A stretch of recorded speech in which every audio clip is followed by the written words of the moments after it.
আজ ১ জানুয়ারি জাতীয়তাবাদী ছাত্রদলের ৪৬তম প্রতিষ্ঠা বার্ষিকী।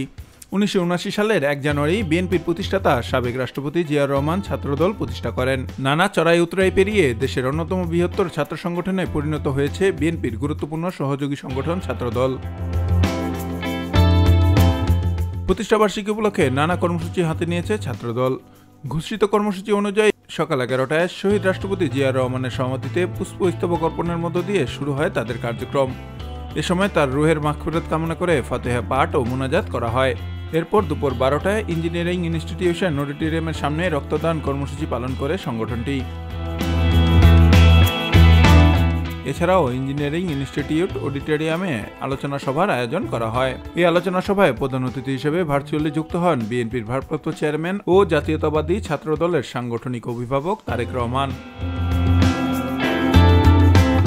ছাত্রদল সভাপতি রাকিবুল ইসলাম রাকিব বলেন, প্রতিষ্ঠা লগ্ন থেকে সংগঠনটি গণমানুষের মুক্তির তথা সাধারণ শিক্ষার্থীদের ন্যায্য অধিকার নিশ্চিতে কাজ করে আসছে। প্রতিষ্ঠা বার্ষিকী উপলক্ষে বিগত আন্দোলনে যারা শহীদ হয়েছেন তাদের আত্মত্যাগে বলিয়ান হয়ে নতুন বাংলাদেশ গড়া হবে। এজন্য ছাত্র রাজনীতিতে গুণগত পরিবর্তন আনা হবে।